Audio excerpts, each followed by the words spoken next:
અનિરુદ્ધસિંહ જાડેજાના petrol pump પર એ ફાયરિંગની જે ઘટના બની હતી તેને લઈ હવે ફાયરિંગની જવાબદારી લેનાર એ હાર્દિકસિંહ જાડેજાની આજે ધરપકડ થઈ ચૂકી છે। એસએમસી દ્વારા આજે હાર્દિકસિંહ જાડેજાની એ ધરપકડ કરવામાં આવી છે। 11 દિવસ પહેલા રાજકોટ જિલ્લા પોલીસે આ મામલે 4 આરોપીની પણ ધરપકડ કરી હતી, જેમાં 2 ફાયરિંગ કરનાર આરોપીઓની પણ ધરપકડ કરવામાં આવી હતી, જેમાં 2 અન્ય શખ્સો જે ફાયરિંગની ઘટનામાં મદદગારીમાં હતા તેમને પણ પોલીસે ઝડપી પાડ્યા છે। એસએમસીની ટીમે હાર્દિકસિંહને કોચીથી સુરત લાવીને રાંદેર પોલીસને સોંપવામાં આવ્યો છે। ભૂતકાળમાં પણ એ અનેક ગુના સાથે જોડાયેલો છે, ત્યારે જામીન પર છૂટીને પેરોલ જમ્પ કરીને ફરાર થઈ ગયેલા આ હાર્દિકસિંહ જાડેજાને એ એસએમસીની ટીમે અત્યારે કેરળથી પકડી પાડ્યો છે। અનિરુદ્ધસિંહ જાડેજાના પેટ્રોલ પંપ પર શા માટે ફાયરિંગ કર્યું હતું, કઈ એવી જૂની અદાવતો હતી, કોના કહેવાથી તેમને ફાયરિંગ કરાવ્યું હતું, આ સમગ્ર મામલે અત્યારે પોલીસ તેમની પૂછતાછ કરી રહી છે।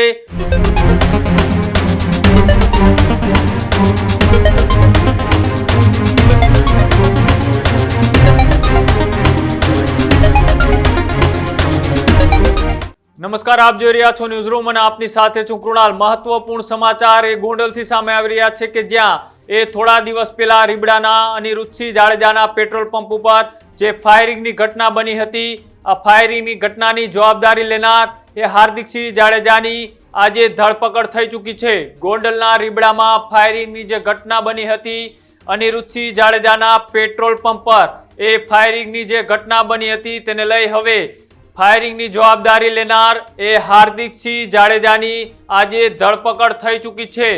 એસએમસી દ્વારા આજે હાર્દિકસિંહ જાડેજાની એ ધરપકડ કરવામાં આવી છે અને સોશિયલ મીડિયાના મારફતથી તેમને આ ફાયરિંગની જવાબદારી લીધી હતી, ત્યારે એસએમસીએ હાર્દિકસિંહ જાડેજાની કેરળથી ધરપકડ કરી છે। રીબડા ખાતે પેટ્રોલ પંપ પર મોડી રાત્રે જે ફાયરિંગ કરવામાં આવ્યું હતું, આ ફાયરિંગમાં 2 શખ્સો દ્વારા આ ફાયરિંગ કરવામાં આવ્યું હતું। 24 જુલાઈના રોજ મોડી રાત્રે એટલે કે 1 વાગ્યા આસપાસ જે ફાયરિંગ કરવામાં આવ્યું હતું અને ફાયરિંગ બાદ એ ફાયરિંગની જવાબદારી એ વિડીયો મારફતેથી હાર્દિકસિંહ જાડેજાએ લીધી હતી। 11 દિવસ પહેલા રાજકોટ જિલ્લા પોલીસે આ મામલે 4 આરોપીની પણ ધરપકડ કરી હતી, જેમાં 2 ફાયરિંગ કરનાર આરોપીઓની પણ ધરપકડ કરવામાં આવી હતી, જેમાં 2 અન્ય શખ્સો જે ફાયરિંગની ઘટનામાં મદદગારીમાં હતા તેમને પણ પોલીસે ઝડપી પાડ્યા છે। તો સાથે જ આરોપીઓએ હાર્દિકસિંહ જાડેજાના કહેવાથી એ ફાયરિંગ કર્યું હોવાની વાત ક્યાંક ને ક્યાંક એ સામે આવી હતી, ત્યારે હાર્દિકસિંહ સામે 4000 રૂપિયાની લેતી દેતીના મામલે હત્યાનો પણ આરોપ છે, ત્યારે દોરડાથી બાંધીને કેરળથી તેમને અત્યારે સુરત લાવવામાં આવી રહ્યો છે, ત્યારે એસએમસીની ટીમે હાર્દિકસિંહને કોચીથી સુરત લાવીને રાંદેર પોલીસને સોંપવામાં આવ્યો છે।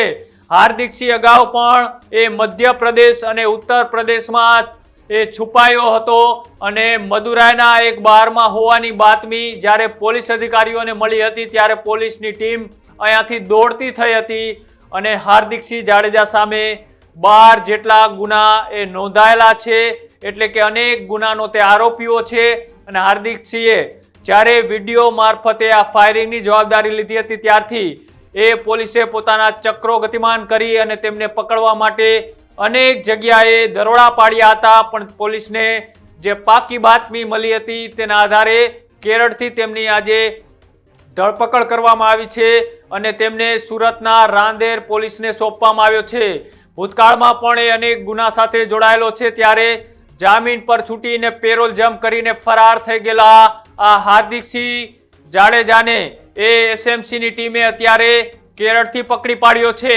કેરળથી તેમને અત્યારે ગુજરાત લાવવામાં આવ્યો છે અને ગુજરાત લાવી તેમને સુરતના રાંદેર પોલીસને સોંપવામાં આવ્યો છે। તેમના એક બાદ એક જે ગુનાઓ છે તેમાં તે ફરાર હતો, પેરોલ જોબ કરીને પણ તે ફરાર થઈ ચૂક્યો હતો, તેને લઈ હવે અલગ અલગ પોલીસ સ્ટેશનમાં તેમની સામે જે ફરિયાદો દાખલ છે તેને લઈ હવે પોલીસ પણ પૂછતાછ કરી રહી છે। અને જે એ રીબડાની અંદર અનિરુદ્ધસિંહ જાડેજાના પેટ્રોલ પંપ પર જે ફાયરિંગ કરવામાં આવ્યું હતું, આ દ્રશ્યોમાં તમે જોઈ શકો છો કે 2 વ્યક્તિઓ એ બુકાની ધારીઓ આવે છે અને ધડાધડ એ ફાયરિંગ કરી અને ત્યાંથી નીકળી જાય છે અને સવારમાં પછી હાર્દિકસિંહ દ્વારા એ સોશિયલ મીડિયાના મારફતે આ ફાયરિંગની જવાબદારી લેતો એક વિડીયો પણ બનાવ્યો હતો અને સાથે જ એ ગુજરાત પોલીસને ચેલેન્જ પણ આપી રહ્યો હતો. પણ ત્યારે પણ એ ગુજરાતની બહારથી તેમને વિડીયો બનાવ્યો હોવાનું ક્યાંક સામે આવ્યું હતું અને તેને લઈ હવે ગુજરાત પોલીસ તેમને પકડવા માટે તેમના ચક્રો ગતિમાન કર્યા હતા. અને હવે જ્યારે હાર્દિકસિંહ જાડેજાની એ ગુજરાતના સુરતના રાંદેર પોલીસ સ્ટેશનમાં તેમને સોંપવામાં આવ્યો છે ત્યારે હવે તેમને રીબડાના અનિરુદ્ધસિંહ જાડેજાના પેટ્રોલ પંપ પર શા માટે ફાયરિંગ કર્યું હતું, કઈ એવી જૂની અદાવતો હતી, કોના કહેવાથી તેમને ફાયરિંગ કરાવ્યું હતું, આ સમગ્ર મામલે અત્યારે પોલીસ તેમની પૂછતાછ કરી રહી છે. અને પોલીસમાં જ્યારે પૂછતાછ કર્યા બાદ અનેક નામો ખુલે તેવી પણ શક્યતાઓ અત્યારે દેખાઈ રહી છે. હાર્દિકસિંહ જાડેજા જે આનો મુખ્ય સૂત્રધાર હતો તે અત્યારે પોલીસ જાપ્તામાં આવી ચૂક્યો છે અને અન્ય લોકોની પણ અત્યારે શોધખોળ ચાલુ છે. ત્યારે હવે પૂછતાછમાં સમગ્ર મામલાની જ્યારે પૂછતાછ થશે ત્યારે ખબર પડશે કે હાર્દિકસિંહ જાડેજાએ જ ખરેખર આ અનિરુદ્ધસિંહ જાડેજાના પેટ્રોલ પંપ પર ફાયરિંગ કરાવ્યું હતું કે પછી એ માત્ર જવાબદારી લીધી હતી અને કોઈના કહેવાથી આ ઘટનાને અંજામ આપ્યો હતો. એ હવે પોલીસ જ્યારે એસએમસીની ટીમ એ હાર્દિકસિંહ જાડેજાની જ્યારે પૂછપરછ અત્યારે કરી રહી છે ત્યારે સમગ્ર મામલાનું જ્યારે પોલીસ બ્રીફિંગ કરશે ત્યારે ખબર પડશે કે શું ખરેખર મુખ્ય સૂત્રધાર તરીકે હાર્દિકસિંહ જાડેજા છે કે પછી કોઈ અન્યના કહેવાથી હાર્દિકસિંહ જાડેજાએ જવાબદારી લઈ અને આ ફાયરિંગ કરાવ્યું છે. તમને શું લાગે છે એ અમારી કોમેન્ટ બોક્સની અંદર જણાવજો અને આવા જ અહેવાલો જોવા માટે અમારી યુટ્યુબ ચેનલ ન્યૂઝ રૂમને આજે જ લાઈક કરો, શેર કરો અને સબસ્ક્રાઇબ કરો. નમસ્કાર.